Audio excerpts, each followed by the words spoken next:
अस्सलाम वालेकुम नाजरीन, आप देख रहे हैं हमारा ऑफिशियल यूट्यूब चैनल और मैं हूं आपकी मेज़बान यशफ़ा कुरैशी। मौजूदा हुकूमत किस तरह अपने दिन पूरे कर रही है और इमरान खान की रिहाई के हवाले से क्या अहम खबर है और आने वाले दिनों में क्या होने वाला है, इन सब पर बात करने के लिए हमारे साथ मौजूद हैं इमरान रियाज खान। तो आइए चलते हैं और आज की सियासी अपडेट्स इन्हीं से जानते हैं। बिस्मिल्लाहिर्रहमानिर्रहीम। अस्सलाम वालेकुम नाज़रीन, आप यूट्यूब चैनल देख रहे हैं। आज का दिन भी इंपॉर्टेंट है और जो सबसे बड़ी चीज़ है वो हुकूमत करने जा रही है। हुकूमत कौमी असम्बली के अंदर 3 बिल पास करने का इरादा रखती है। ये 3 बिल कौन से हैं ये रिपोर्ट हो चुके हैं, लेकिन मैं आपके सामने रख देता हूँ। ये वो 3 चीज़ें हैं जो करने के बाद हुकूमत अभी कुछ टाइम टपाने की कोशिश करेगी। हुकूमत रोज़ाना की बुनियाद पर तय करती है कि आज का दिन कैसे गुजरे, ये वाला हफ्ता कैसे गुजरे। अब एक नया हफ्ता शुरू हुआ है तो हुकूमत ये सोच रही है कि इसको कैसे निकाला जाए।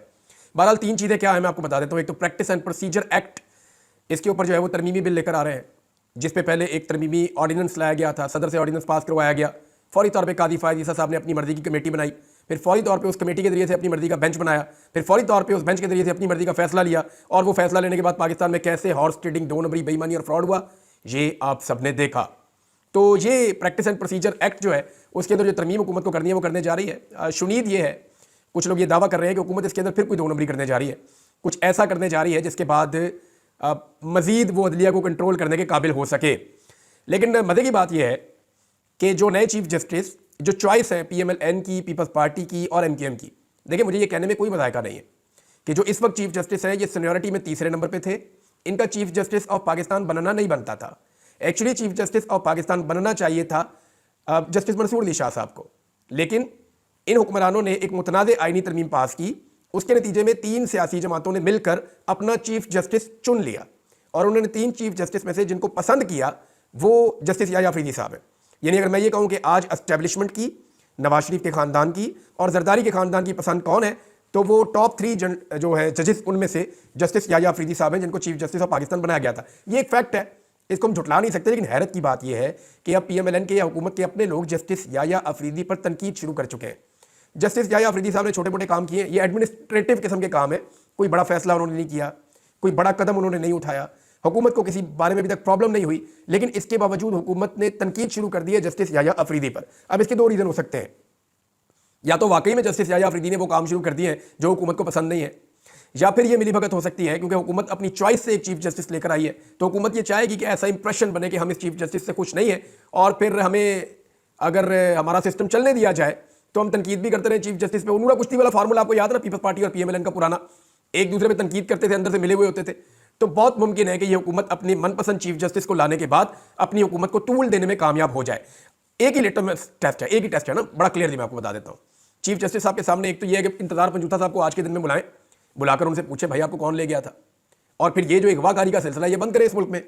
या तो इस मुल्क में सरमायाकारी होगी या इस मुल्क में अगवाकारी होगी, दोनों में से एक ही चीज़ हो सकती है ना। तो एक तो ये, दूसरा जो अवाम का मैंडेट है वो अवाम को वापस दिलवा दें जस्टिस याह्या अफरीदी साहब। ये उनका एक बड़ा जो है वो उसका इंपैक्ट आएगा और फिर हम ये कहने के काबिल हो जाएंगे कि हुकूमत ने जो फैसला किया हुकूमत को उसका फ़ायदा नहीं हुआ। अच्छा जी, दूसरा काम जो हुकूमत आज के दिन में करने जा रही है वो जजेस की तादाद 17 से बढ़ाकर 25 वो करना चाहती है। इसके लिए भी आज खबर आई है कि वो ये भी करना चाहते हैं। तीसरा, वो 3 माह तक किसी भी शख्स को गिरफ्तार करने का इख्तियार सिक्योरिटी फोर्सेस को देना चाहते हैं। यानी बगैर किसी वजह के अगर कोई भी शख्स आप चाहते हैं गिरफ्तार कर दिया जाए तो कम से कम 3 माह तक उसको अंदर रखा जा सकेगा और फिर उसको छुड़वाना जो है वो नामुमकिनात में से हो जाएगा। यानी जितने मर्जी बंदे उठा लें और गायब कर दें 3 माह तक, कोई पूछने वाला नहीं होगा। ये कानून कोई दहशतगर्दों के खिलाफ तो आया नहीं है, और ये कानून जो है वो कोई दहशतगर्दी के ऐसी चीज़ों के बारे में तो नहीं है। ये प्रपोज किया गया है पाकिस्तान तहरीक इंसाफ को या अपने पॉलिटिकल अपोनेंट्स को या तनकीदी आवाज़ों को कुचलने के लिए।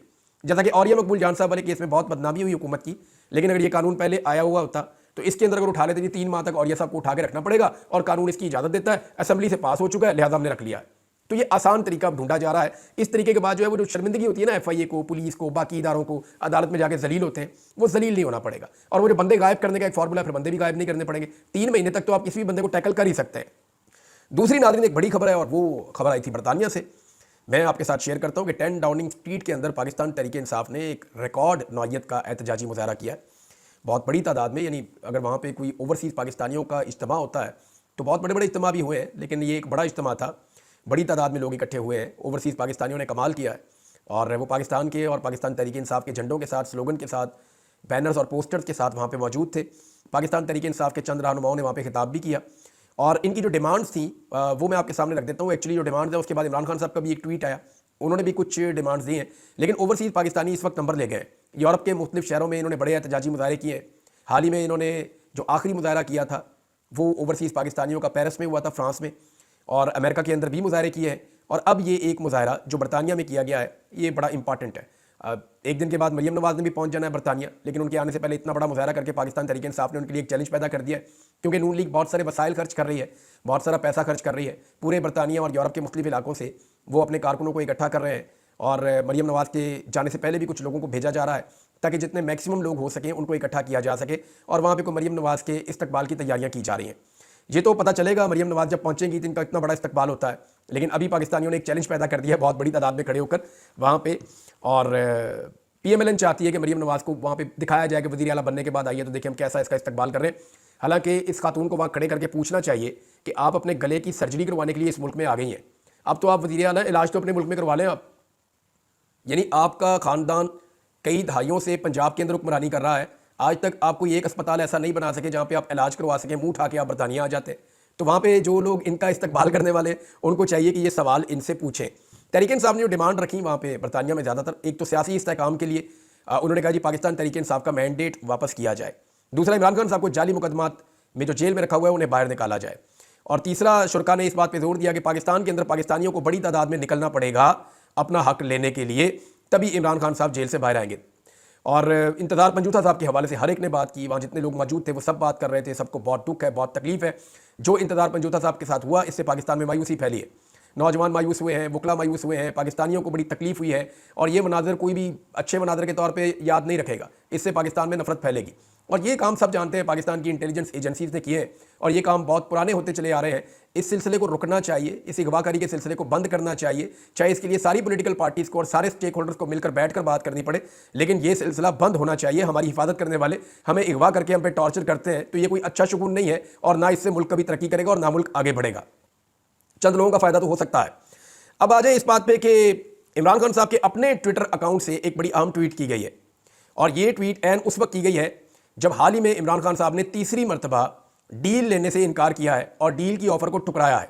इमरान खान साहब को डील ना करने की सूरत में संगीन खतरात से भी आगाह किया गया है, उन्हें खबरदार किया गया है कि आपको संगीन नताइज भुगतने पड़ेंगे और आपके लिए मुश्किलात बढ़ सकती हैं। मिलिट्री कोर्ट भी उनके सामने रखा गया ऑप्शन कि फिर आप तैयार रहें हर चीज़ के लिए, वरना आपको डील करनी पड़ेगी।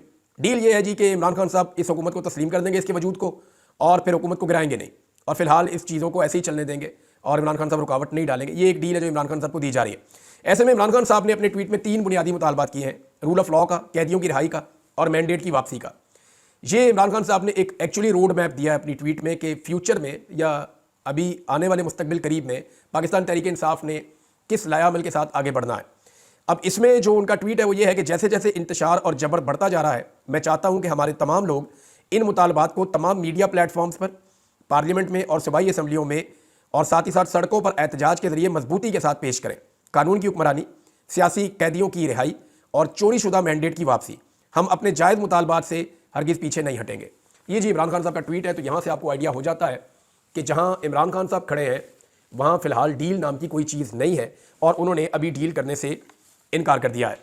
अगले 3 से 4 दिन बड़े इंपॉर्टेंट हैं नाज़रीन, और एक डेवलपमेंट और होने जा रही है। अक़वाम मुत्तहिदा में आपको याद होगा पाकिस्तान में इंसानी हकूक़ की खिलाफ वर्जियों के हवाले से, इमरान खान साहब के साथ होने वाले जुल्म के हवाले से आवाज़ उठाई गई थी, जिसका पाकिस्तान ने बहुत प्रेशर महसूस किया था, और यहाँ बड़े हालात अजीब हो गए थे पाकिस्तान के लिए, और पाकिस्तान फिर उसको जस्टिफाई करता फिर रहा था। अभी जो खबर आ रही है वो ये है, और ये मुख्तलिफ ज़राए क्लेम कर रहे हैं, मैं आपको ये खबर बता रहा हूँ कि अगले 3 से 4 दिनों में अक़वाम मुत्तहिदा से दोबारा बड़ी स्ट्रॉन्ग खबर आने वाली है, और वहाँ से आवाज़ उठने वाली है इमरान खान साहब के हक़ में और पाकिस्तान में इंसानी हकूक़ की खिलाफ वर्जियों के हवाले से। तो ये जनाब बहुत अहम है। एक चीज़ मैं और बताना चाहता हूँ नाज़रीन, पाकिस्तान का मीडिया जो है वो पूरी तरह से कंट्रोल्ड है। तो ये जो कंट्रोल्ड मीडिया है इसके अंदर बाकायदा डायरेक्शन दी जाती है कि इस चीज़ पे बात करनी है और इस पे नहीं करनी। और पाकिस्तान तहरीक इंसाफ के जो लोग हैं या अपोजिशन के लोग जो इस वक्त जबर का शिकार है, उनके साथ प्रॉब्लम यह है कि उनको जिस टॉपिक पे लगाया जाता है वो उसी पे लग जाते हैं। मिसाल के तौर पे तहरीक इंसाफ के एक उम्मीदवार को बुलाया जाएगा या तहरीक इंसाफ के एक पार्टिसिपेंट को बुलाया जाएगा और उसे प्रोग्राम में कहा जाएगा जी आपकी पार्टी में इख्तलाफात हैं, वो 40 मिनट उसी पे प्रोग्राम करके निकल जाएगा और अपनी बात ही नहीं करेगा।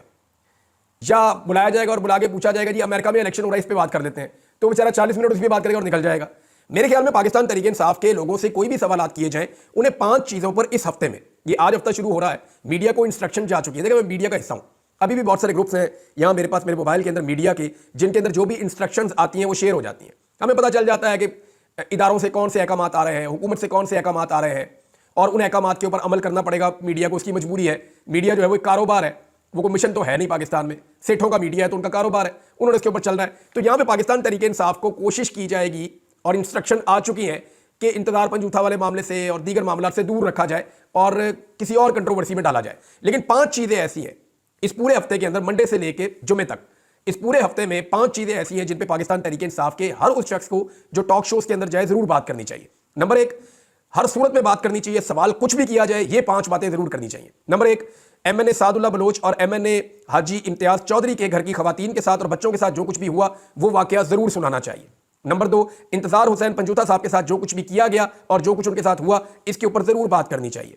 नंबर 3, गुज़िश्ता 1 महीने में इमरान खान साहब के साथ जेल में जो सलूक किया गया और जो रवैया रखा गया इसके ऊपर ज़रूर बात करनी चाहिए। नंबर 4, नवाज शरीफ और मरियम नवाज अपने इलाज के लिए पाकिस्तान से बाहर लंदन में क्यों जा रहे हैं, वो अपना इलाज वहां पे क्यों करा रहे हैं, 40 साल से वो इस सूबे में हुक्मरानी कर रहे हैं, उनका इलाज पाकिस्तान में क्यों नहीं हो सकता, इस पे जरूर बात करनी चाहिए। नंबर 5, मैंडेट चोरी और जाली 26वीं आईनी तरमीम के ऊपर हमेशा ही बात करते रहना चाहिए। ये 5 चीजें इस हफ्ते के अंदर पाकिस्तान तहरीक इंसाफ के हर टॉक शो में जाने वाले शख्स को जुबानी याद कर लेनी चाहिए और इसके ऊपर जरूर बात करनी चाहिए। सवाल कोई भी पूछा जाए, देखिए जो एंकर होगा वो बदमजा होगा, एंकर को प्रॉब्लम आएगी, प्रोड्यूसर्स के कान में बोलेगा, उसे कहेगा कोई इनका टॉपिक बदलो, इस पे बात नहीं करनी, और भाई इसके बारे में पॉलिसी है, इस पे मना किया, इस पे बात नहीं करनी, लेकिन वो उसको मना करेगा ना, आपका मुंह तो बंद नहीं कर सकता वो लाइव टीवी के ऊपर। तो आप ये 5 चीजें पाकिस्तान तहरीक इंसाफ के लोगों को चाहिए, इनके साथ फस्तायत जुड़ी हुई है, इन 5 चीजों पर बात जरूर करें।